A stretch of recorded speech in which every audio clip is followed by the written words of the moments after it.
Hey everybody, this is Sean V. Bradley, creator of the Millionaire Car Salesman Group and the president of Dealer Synergy. And I'm with my man, John. John, introduce yourself officially to the world. Who are you and why do we care? My name is John Landosca. I'm the general sales manager at Patriot Buick GMC in Boyertown. Okay, and the reason why we care is because you're a car guy, you're a beast. So walk us through your background. How long you been in the automotive industry and you started on the floor, or how did you start out? Let's talk us through this. Welcome to the Millionaire Car Salesman Podcast, the #1 resource for automotive sales professionals, managers, and owners to learn how to make money, accumulate wealth, and to all out ball out in the auto industry. And now your hosts, Sean V. Bradley and L.A. Williams. So I started on the floor with Major World Auto Group in Queens. From there, went to Special Finance. Wait a minute. Tell people that they're the #1 independent or used car dealership in the country, right? #1 used car dealership in the country. They were the beginning. Special Finance started in Long Island City, so that was like the first store to really launch it, make it. We're doing 1,500 used cars a month out of that store. That's where I cut my teeth. I was 19 years old. I dropped out of Mortuary School. With no direction, pretty much made over 6 figures my first year. So my family was. So you've been killing them since the beginning, right? Fortunate I found something I love. Yeah, man. I'm blessed with the opportunities I've had. So how many cars did you used to sell? Like when you were on the floor, what was your best month ever? Best month ever was probably 40, low 40s, 42, 43. Ooh, you beat me, bro. I'm a 33. So you're a 40 car guy. That's pretty crazy. You're a 40 car guy. What about grosses? What's the most numbers you put up like in a month for yourself, like with grosses? So I didn't concentrate on units as much as I concentrated on how much money I was going to make. I always set my goals for money. So whether I was going to do that with 25 cars or 40 cars, I always set myself starting after my first year. I wanted to be at $12,000 to $14,000 a month. How I was going to get there per unit, that's how I did it, and you made the grosses when you could, and you didn't, you gave them away. So, it was always a 50-50 with me. Everyone thought I was always a gross guy. I was never a gross guy. I just made the most out of every opportunity and gave away the ones when I had to. Okay, so let's go into the gross income then. So you've made on the floor, you made $14,000 a month. What's the biggest month you've ever had in your career in 1 month on the floor? $18,000. Holy shit, John. You made 18 stacks on the showroom floor. Best month ever. I mean, it was tough. But still, though, you made it happen. Okay, that's crazy. God bless, bro. That's an inspiration. Shit, if I had some sound effects, this is a low budget podcast. I'm only kidding. You know what I'm saying? Like, I would have like people clapping and shit right now. That's pretty crazy. 18 stacks. Okay. Now, what was it? Was it used cars? Was it special finance? How'd you put those numbers together? I mean, it was a lot. I started digging into a lot of the service drive, finding customers with equity. I really focused that month on trying to find some money. I mean, I was on a mission. I needed money to put down on a house. I was on a mission. So I dug through, I mined my data before we had, the software that we had now. I tried to do it on my own. I was getting in, looking at the cars, finding the cars that booked. It was work. I mean, now it's much easier. But also the gross is a little harder to come by these days too. People are a little more aware of what they own and what it's worth and what they're buying. So if you catch them off guard, you always have a better opportunity. It's just a little tougher now. What's the most commission you made on one deal? 3,500. Man, isn't that crazy? Isn't that delicious though? One deal at $3,500. God bless. All right. So take us through the trajectory of your career. So you're crushing it. You're putting up football numbers up, and then you get promoted to management. What was your first management? Was it sales manager, internet? What did you do? Used car manager for Compass Lincoln Mercury in Orange, New Jersey. Okay. And tell me some of the highlights as a used car manager. What are some things you're proud of that you did? That's basically where I really learned the insides and outsides of the business. So it wasn't just your used car manager you're on. When I got promoted, I thought they were going to say, all right, great, go TO people, go close deals. That wasn't it, man. It was definitely not a glory position in the beginning. 6 months learning recon, going in and out. It was another 6 months going to every auction, taking every buyer, just being everybody's puppy dog. We need you in Manheim. We need you there. But to sit there and actually learn, so you knew the business. So when you were appraising cars, when you were selling cars, you knew cost, you knew factor. We didn't have computers. We didn't have books. You needed to use off knowledge. So, it took me a year before I even started TOing people. They said, all right, hotshot, now you're up. But it took a while to get there, man. It wasn't we didn't have the glory of V-Auto and all that stuff back then. So it was definitely a more. Now, and on top of everything else in Jersey, it's Galps. I mean, like everybody's using Galps, KBB or we had Galps. People are like, what the fuck is Galps? Dude, if you're in Jersey, you know what Galps is. Yeah, right? Your Galps book in your back pocket when you're asleep. Absolutely. All right. So let's get into this now. Now you're the GSM at a Buick GMC dealership. And so this is the Millionaire Car Salesman podcast. Now you have a team of salespeople that are under you, that you are responsible for them. So as a general sales manager, what's important for you that you want to teach your people? What do you think that a salesperson in 2020 and beyond needs to be good at? Honestly, it's product and process is what sells cars now. You can't take it off the floor like you used to. You do whatever you want. It's not a Wild West show. If you don't do it right the first time, you don't get that second chance. So, I mean, you have the product presentation, you have to follow the process, you have to be on your game. The things that we got away with 20 years ago, I wouldn't get away with today. People wouldn't, I wouldn't have be-back customers. I mean, there's a lot of stuff changed. You're either going to change, adapt, or you're not going to pick up in this business. And that's one thing we're trying to do here. Just adapt and change to the times, because if you don't, you're going to get left behind. You're going to fail. So let's talk about the product knowledge. How important is it to you that your salespeople don't flim-flam the General Motors, certification and pay $50 to get it tested? Like, how important is it for you for them to really go through that product certification training, know it, do the walkarounds, go to the product launches? What do you do as a GSM to ensure that your team is actually utilizing the manufacturer resources and they're really falling in love with these cars? So it's funny. I think if you look at my team, you know my team, but if you look at my team, if you look, we're a truck store, 50% of my sales force are young ladies. Now, traditionally, you wouldn't think young ladies could sell trucks because that's just the culture, right? It's a man's job. Men come in to buy them. So we do well. My young ladies do well because of the training, because of the product, because they have an advantage over everybody else. If they learn the product and if they know, when the customer comes and thinks they don't know anything and they start spitting back at them what the customer needs and they didn't know they need it and they knew the product, they got them in their hands better than anybody else. They will sit down. They will control that customer. And it's a completely different type of control than I've ever been used to. No pushback. They're a huge, profound respect on the young ladies when they know their shit. Absolutely. We just interviewed on a podcast like right before you for season 2. We just interviewed T Got Your Keys because she's in the office, and she was just talking about that, how much she loves the product. She loves the Buick GMC product line, and and most people are not even thinking for a second that, like to your point, that she's a young female, that she's going to know anything about cars, let alone trucks, the weight distribution, the tow capacity, all this other shit. Like, she shocks them, and they're just so surprised that they know what the fuck they're talking about. Not just flim-flam, not faking it. Like, they really know their shit. And they know the competing trucks. They know the competitive vehicles sometimes better than the actual Ford dealership or the Chrysler dealership. 100%. I have customers coming all the time and they buy because we give the demonstration. The girls know more than the guy that's been selling trucks on the block for 20 years because they don't take the time. It's not even a question of them not knowing it.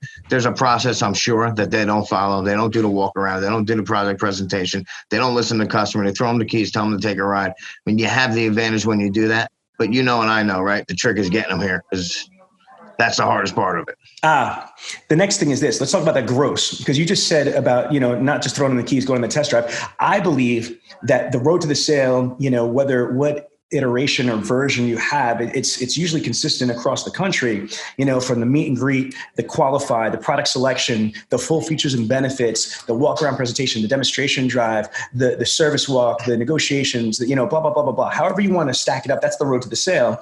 And the two most important things, in my opinion, to build value is the full features and benefits, which has to do in part with the product knowledge. And then the second is the going on the test drive with the customer. So now, as a general sales manager, can you please articulate to the audience how important it is to do a thorough features and benefits walk around and demonstration drive, and you go with the customer? Why is that important? Rapport, that's where you build all your rapport. That's where you get all the information. That's when you really get to know your customer. You know what it is. If they like you, that's when you build it. That's when you get your trust in. When they sit down, if you did that all, you earned the right to ask for the money. Don't be afraid of any payments because you just did your job. And if you're confident in what you just did, there's nothing wrong with asking for profit. Absolutely. Profit is not a dirty word. Full price is fair price. You can never go up. You could always go down. You know what I mean? Correct. So don't start from the bottom. Okay, this is good. Now, let's talk about training. How important is training to you? Because you said that it's the people and the process. So if you have, for example, whether it's a dealer synergy process or the General Motors process, whatever process it is, if you're not practice drilling, rehearsing, you're practicing with real customers. Explain why that is the stupidest shit to do, is practice with real customers. So we do training every morning along with the dealer synergy stuff. You know, our owner comes down and actually does training, and we segment. He says, what are we going to train on today? So we always do product training at least 2-3 days a week, and we do process training, and then we do objections and rebuttal training. But you have to do it all the time. You have to stay in front of it, because it's like anything else. You got to get it right till you can't get it wrong. And that's how you become a professional salesperson. If you look at some of my guys on my floor, they've been here 30 years. They don't need my help. They can do this job without me, you know, because we have it set up where if you follow the process and you follow the guidelines, the road to the sale makes it easy. It's when you skip steps that you lose money. It's when you skip steps that when you lose customers.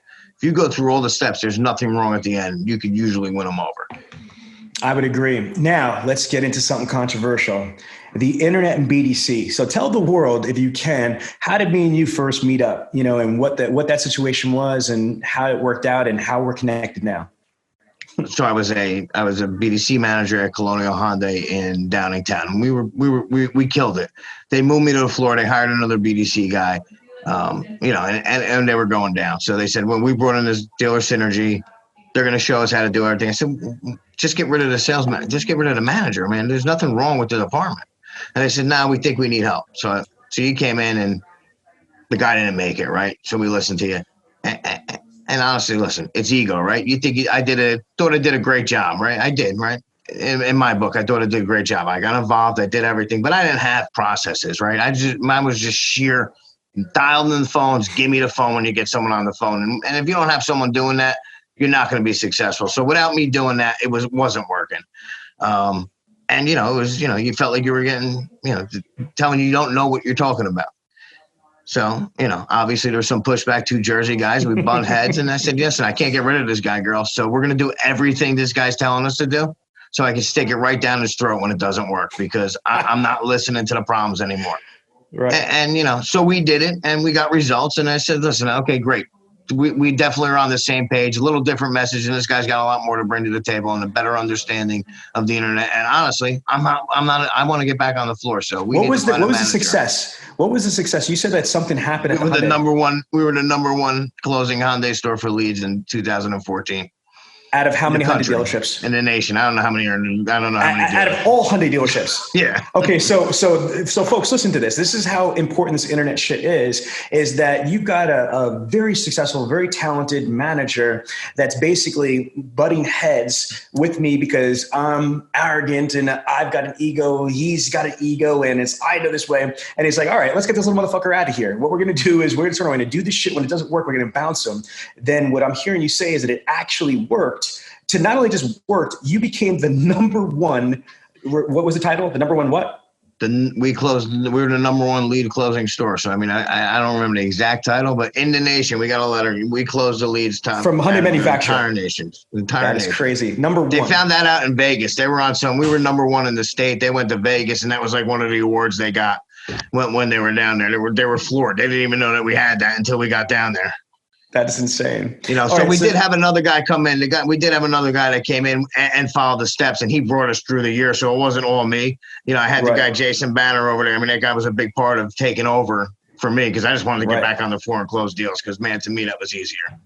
Okay. So now fast forward, you're at this amazing new dealership and you guys are building an internet BDC department. So my question for you though, as the GSM, how important is it to have a BDC or have an internet initiative that everybody's involved? Not just the BDC reps, but having the salespeople, point guards, you know, like especially being a Buick GMC store, you know, you don't have people like a Toyota dealership just freaking lining up with the magic up bus. How important is it to do business development? You know, to me, the only way to do business, you know, that's the point of the sword, right? If that's not the sharpest point, you know, it doesn't matter what we know at the end. I tell my sales guys, it doesn't matter how good you sing if it's always in the shower, man. You got to get people in front of us. And they're the first people that are out there, man. They gotta be our mouthpiece, and they gotta be good at it. Because if they're good at it, we'll be good at it and we'll be great at it. But, it's not just on them. A lot of people just put PDCs in the closet. Just expect it, take it for granted, blow their ups, don't take them seriously. I mean, you need to come when that person comes from you, when they've actually made the decision to do business with you without meeting anyone at the dealership, they need to be treated like royalty the minute they walk through that door, because you're going to lose them because you just cut all them chances out. They say the customers are going to 1.2, 1.3 stores, whatever it is. Right. Like, you just got a competitive advantage. Don't blow it just because it's a BDC. Who cares? Some of the sales, they'll look at the notes, they'll get disgusted, but they did their job and they got them there. Now it's your job to turn it on. So you have to know what the objections were before they got them in. Because if they did their right, they got past all the objections other than price, right? So they got past the hard stuff, man.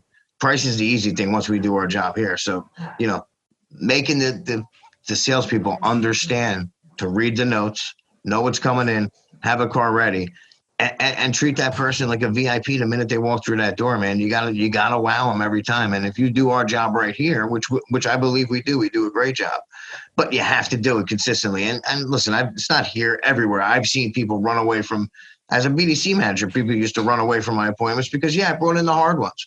But you know what? That's how I ended up becoming the floor manager, because I went up there. So what are you doing? I had 120 people show up. You just closed 20 of them. They said, well, you're bringing too many people in.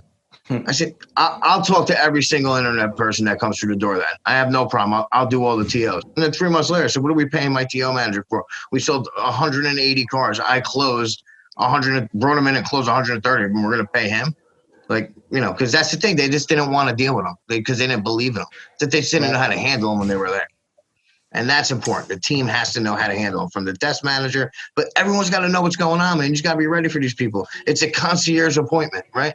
We set it up to be a perfect experience. You can't run around with you don't know what's going on. You can't run around looking for keys when the customer's already there. You can't not have this stuff, no idea. You have to be prepared because, dude, if you told someone 30 years ago, listen, I'm going to send someone in, we're going to let you know what their trading is, we're going to let you know where they've been shopping before, we're going to give you an idea of what they've done, you would have killed for that customer, but we're taking it for granted today. Exactly. Let's go into CRM. You know how passionate I am about CRM. You've got a great solution with Vin Solutions. In your opinion, as a GSM, how important is having a CRM strategy, setting up your CRM the right way, and making sure every damn person is trained in using the CRM the right way? I mean, that's the lifeline of the business. That's the next most important thing you have. I mean, that's your information, because anybody should pick up where anybody left off. If you did your job right, the customers don't feel left out. The customers' answers are in the CRM if you do it right. I mean, everything's connected through there. If you don't do it right, it doesn't work. You might as well not have it. You might as well use a scrapbook. Okay, so what do you do to ensure that your people for accountability are using the CRM correctly at your dealership? So we do the VIN Connect. So with walk-in customers, it's a little easier. You can't test drive without taking a photo license. That gives us the information. We can start the visit. So that's pretty easily handled. And listen, nothing's perfect, right? We can always improve. Our notes we got to improve on, but we're on them. I go back, I started using the coaching dashboard a little more, that I got a better idea of it. There's just a lot of stuff. Sometimes you're just overwhelmed. You're looking, you're trying to do your job, and then you say, oh wait, hold on, I got to do this too. And then once you start digging in what you got to do in the CRM, it seems like it's impossible. But if it's done right, it's easy. The problem is you got to get everybody to do it right. You can't only have 3-4 people doing it right and the other team just doing whatever, because it doesn't mix. Speaking about that, like you saw that Zoom, you jumped in the middle when I was with Craig Simpson. Isn't it powerful, the coaching dashboards for you and your sales managers? Yeah, it's the easiest one-on-one you can have with a salesperson. I mean, we do one-on-ones, but you struggle with what you're looking for. The problem is you're always setting goals for people, but you're never showing them how to get there, right? That's this whole business. You got to sell 18 cars. All right, go sell them. Like, how are you going to do that? What's your plan? What's your strategy to sell 18 cars? If I want you to make 50 calls, well, great. If I don't show you how to make them 50 calls, how to mine them through the system, or where you're going to get them, how the hell are you expecting this to get someone to do it? And, that happens everywhere. You give a goal, but you don't give a plan. You got to set the plan for the goal, or they'll never succeed it. Amen. All right. A couple other questions I have for you is this. What do you feel that not just your store, your dealer group, just like in general, what do you think the challenge is? Why do people make it so fucking difficult to be successful? I mean, there's so much money to be made. Let's just go through in your career. How many years have you been in the industry now? 20. Okay, about 21. I mean, in the same exact time period, just a little bit, just a tiny bit more, but you sold more cars than me on the floor. I mean, I was 33, you're 42, 43, what have you. In your 20 years, your 2 decades, summarize, what are the biggest fucking stupid mistakes that salespeople do and managers do? Let's go through shit to avoid in 2020. Go.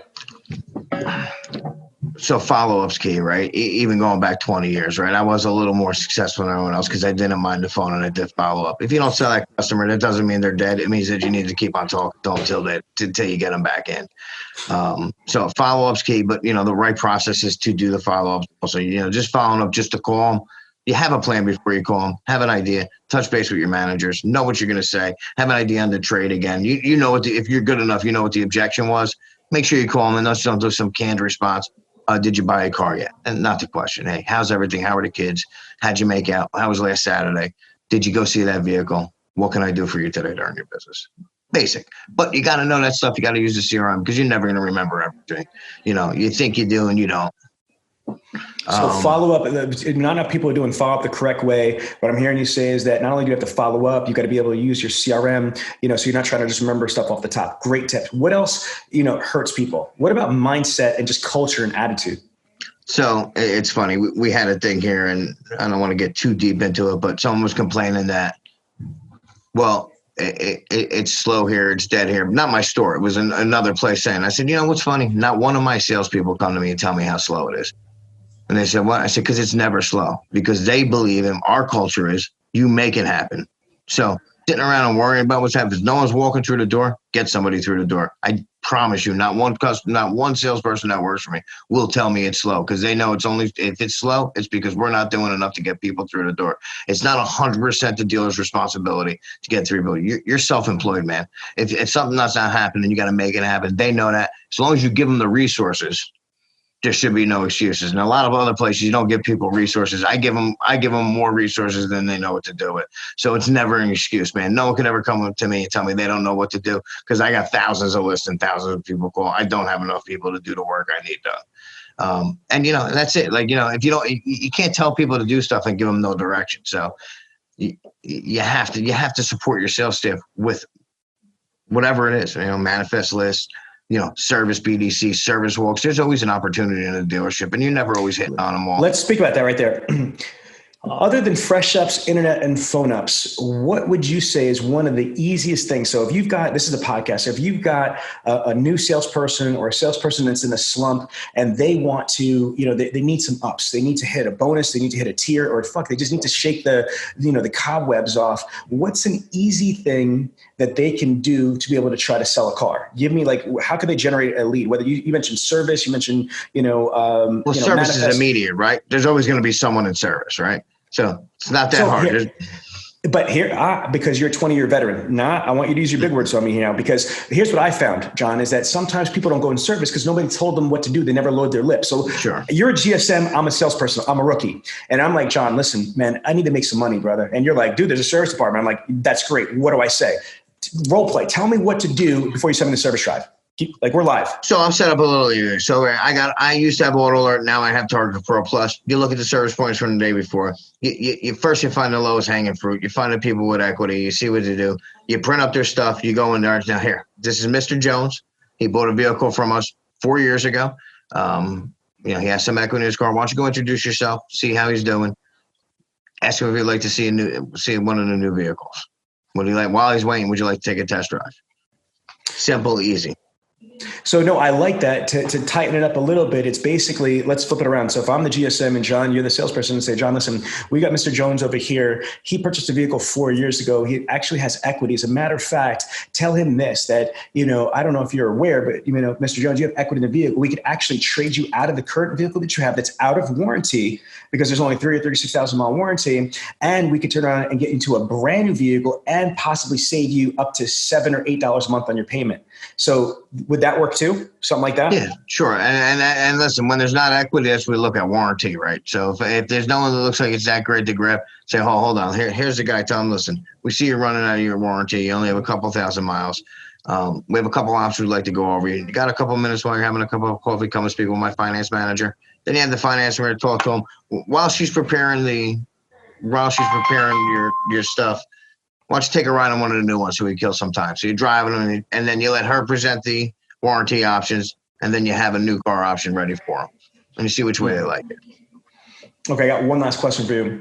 It's interesting. I'm going to be working the auto show. So the Harrisburg Auto Show, which is at the end of the month, this is kind of crazy.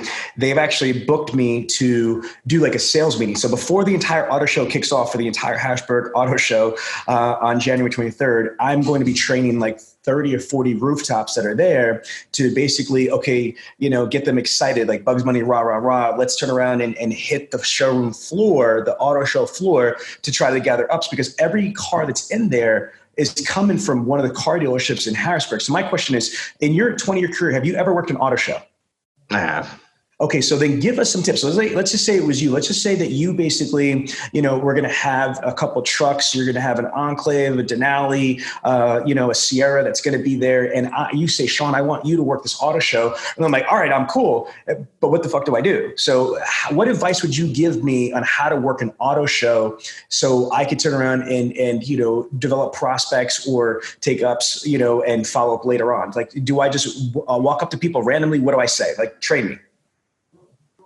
I got to tell you, I didn't take it seriously when I went to the auto show. I kind of went for the day, got a little drunk and hung out. I mean, it wasn't. All right, so let's brainstorm. Here's what I'm thinking. What I'm gonna tell them is, besides the motivation for it, part of it, think about it. It's just like, to me, it's just a bigger showroom. Instead of it just being your dealership showroom, you have this beautiful area. If there's people that are looking at the new 2020 Buick Enclave, they're looking at it. It's the same thing I would say, like if they're in your showroom, it's just a bigger showroom. You're going to up that person and ask them, hey, welcome to the Harrisburg Auto Show. My name is Sean. I see that you're looking at the 2020 Enclave.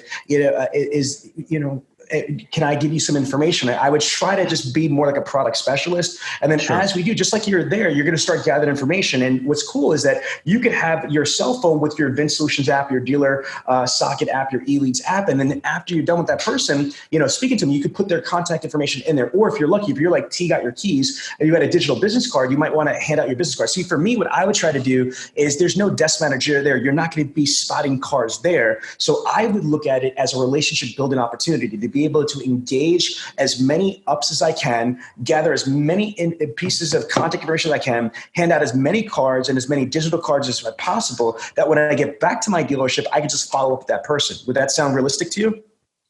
Yes. Okay, cool. All right, Sean, this is my very, very last question. I kind of lied. Okay, is that if you could go back to 18 years, right? Give yourself 2 years in the business. What would you tell John, 18 years ago that now? Like everybody says, if I could go back then and with the knowledge I have now, I'd be deadly. What would you tell yourself 18 years ago? I would stay in the same store for the next 18 years as a salesperson. I mean, the value in that, the money you can make if you do your job right, there's no reason, man. It's the most profitable point in a dealership, man. If you do it, you keep your customers right and you stay the bad month, you stay out this, you take the bad manager that comes by. Because let's be serious, bad managers come and go, bad months come and go, but the salespeople can stay. If you got the staying power and you build your book of business, you can be a millionaire. Grass is not greener. Grass is not green on the other side is what you're telling me. Never. I would say, listen, that's what I would do, man. I mean, that would be because that's it, man. You write your own destiny, right? I have 1,000 other factors that could stop me from doing my job. When you're a salesperson, there's nothing else but you. Nothing stops you but you every day. I mean, it's such a fortunate thing. And once you realize what you have, if you could stay, man, if I could have gone back 18 years, stood in the same place, and I mean, I don't think I'd be in LA Raider.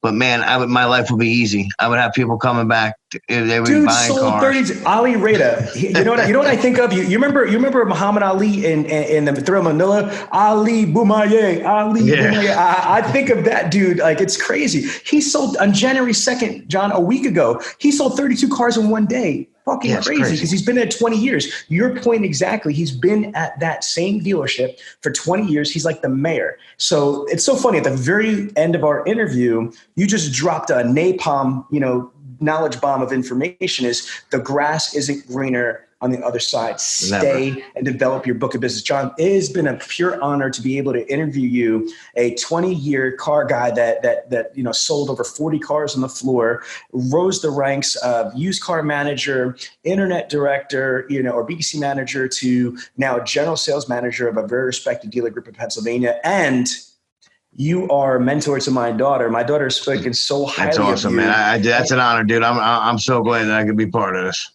Oh, bro, I'm gonna tell you right now, one of the things that she was talking about, and I was like, where'd you get that from? It had to be you. She was talking about, you might not be able to make front end gross on a new car, but if you understand how to work the trade, and I'm like, it sounds like John. I mean, like, your influence on my daughter is definitely happening, man, because she's spitting off knowledge stuff that I know that she got from you and from your background. So thank you as a parent, for helping develop my daughter into being an Thank you for everything you're doing here. Thank you, my friend. I can't wait, man. 2020 is going to be great, dude. All right, absolutely. Ali Boumaier. For us all. John Boumaier. All right, take care, brother. All right, man. Bye-bye. Ladies and gentlemen, if you like it, you love it, you want more of it, then don't wait for the next money show. Just go to bradleyondemand.com and take your career to the next level.